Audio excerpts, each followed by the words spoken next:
Hey there, YouTubers, viewers, subscribers, and non-subscribers. RoseRed17 here, and welcome to my channel. This is the review video of Rave Master Volume 7, Chapters 48 to 56. So here we have Musica saying goodbye to his crew members as he decided to go with Haru and to help in finding the Rave Stones. So as you can tell, this is a Musica-based chapter, which is the focus on him and his perspective. Later, the three of them are on their way to the train station until they learn the train is out of service due to repairs and it will take 2 or 3 days. Musica is a bit bummed out, and the place that they stopped at is the place where he grew up. So he decided to take a stroll around until he ran into someone he knew before, a girl named Melida. The two started chatting to catch up on old times, and as it turns out that Melida is Musica's ex-girlfriend. Wow, and I thought they were just good friends considering the way they react to each other when they finally see each other again. Anyways, as the conversation continues, Melida mentions something about a ship. Curiosity has got me once again. Musica has been searching for this ship for the past 3 years. Why? Well, it's not really explained here, but we might get the idea later. They changed the subject and talk about something else, but they decided to end the conversation, and right before Melida leaves, Musica asks her to hang out with him until the train is fixed again, and she agrees.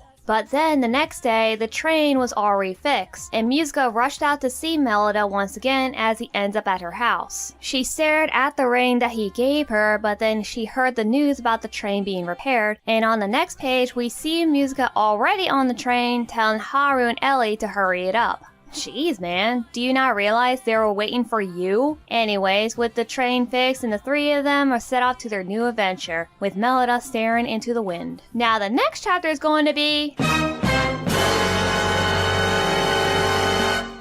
Oh no. Not these guys again. This chapter is so stupid that I think I don't want to review it. It's not like there's anything important coming out of this, unless you want to see these idiots get their beaten by Musica for accidentally knocking them over with the door and getting blasted by Ellie after walking in on her while she's changing, and as for Haru, playing hide and seek with them. Okay, yeah, there's a little bit of a bonding conversation going on around here. But other than that, this chapter isn't really all that great, so let's move on to the next one. The gang is traveling their way until they stumble upon an unfamiliar territory when they suddenly get sucked into the ground and ended up in an underground valley. When they were greeted by a man with a bad temper who wants to pick a fight with them, who has mistaken them for something called Demonix. Demonix? Demon? Demon. I'm just gonna call them demons. They were stopped by another man who clearly knows that they are human and not demons. This man goes by the name Saliceto.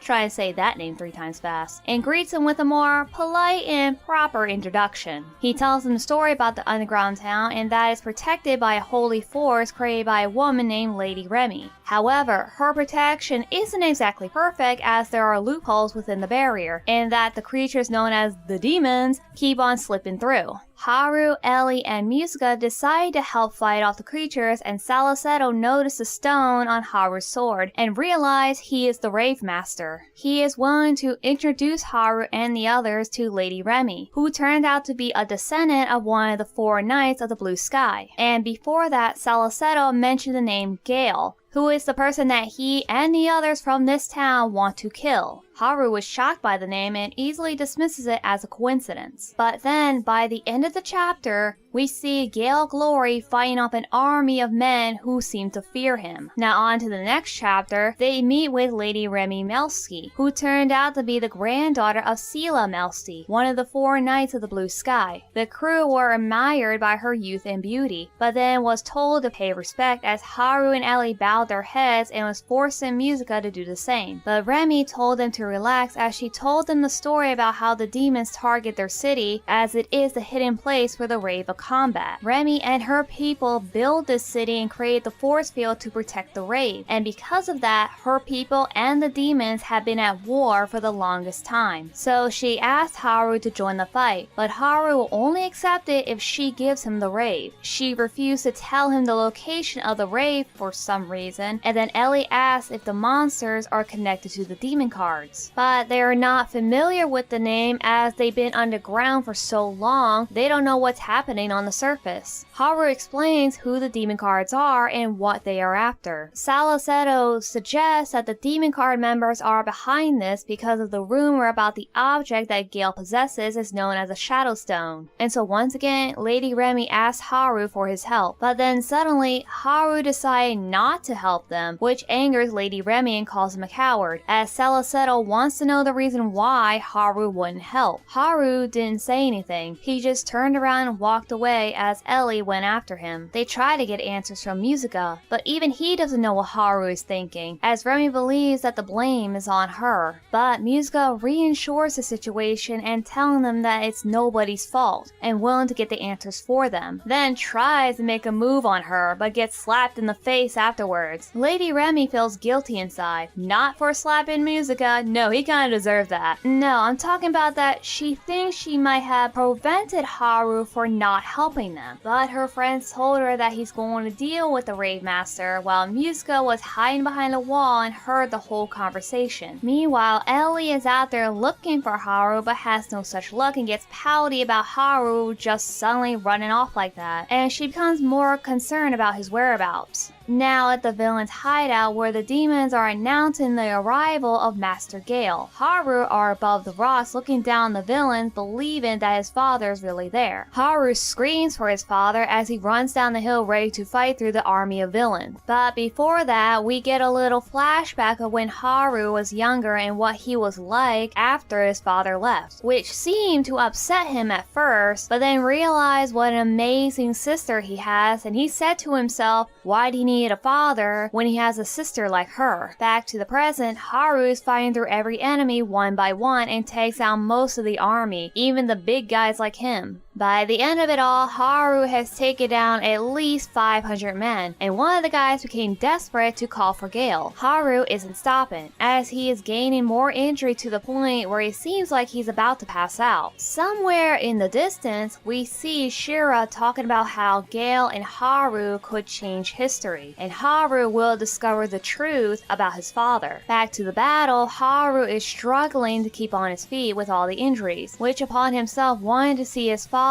one last time, and sure enough, he does, only to be sliced down by his sword. Oh no, could have his father betray him? Could Gale really be the bad guy that everybody was talking about? If he is, what will Haru do?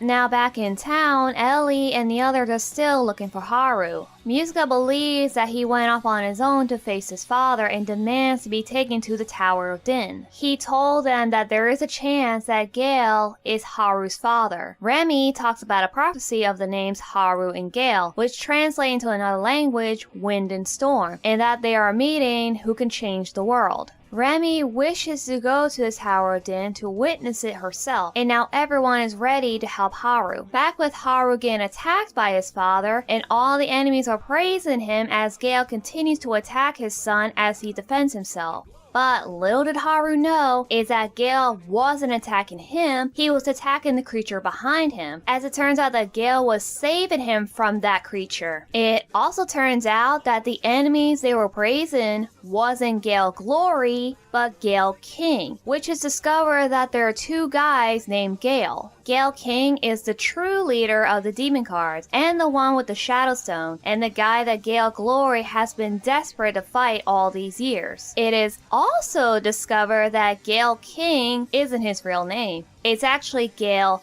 Raregrove. Now remember that name as we will hear it again. Anyways, the Gales are having their stare down at the end of the chapter. They have their little conversation while Haru is standing there looking confused. And this is more of a less fighting and more talking, as the two talk about a few things. Like Haru being the new Rave Master, then there's the daytime interset, and the tower is where all the demon cards build their Shadow Stones, which can only be made one day a year. While Haru is trying to put the pieces together about his father's task and never returning home for 10 years and his connections to King. Speaking of King, he starts to attack him with his new weapon and has possession of 5 Shadow Stones. Later on, King activated the Wheel of Enclair, creating new Shadow Stones as the tower transformed into this thing. King turns his back as he walks into the tower, but Haru shouts at him and wants to know about his plan. What will King gain by creating a Shadow Stone and causing chaos in the world? Haru heard his dad calling him from behind and promising he's going to have a long talk with him after all this is over. But Haru isn't sure if he should trust his father or not, but due to the situation, he decided to fight along Gale, willing to take down King together as father and son. Back with Muska, Ellie, and the others, they managed to see the tower, and Ellie seemed to be familiar with it as if she's seen it before. A small fragment of her memory came back to her, feeling a connection to the tower. We seem to be getting closer to the truth here, ladies and gentlemen. Now Ellie and the others are running towards the tower to help Haru, and at the same time the big guy is telling Muska about a secret that he, Remy, and Salcedo only knows and never told anybody else. That one secret is about the Rave of Combat. He wishes to tell them that secret if they succeed in winning this battle. Muska understands his concern and agrees to the term of listening to what that secret is and presses forward. Meanwhile with Haru, Gale gave him some kind of elixir that helps him heal his injuries.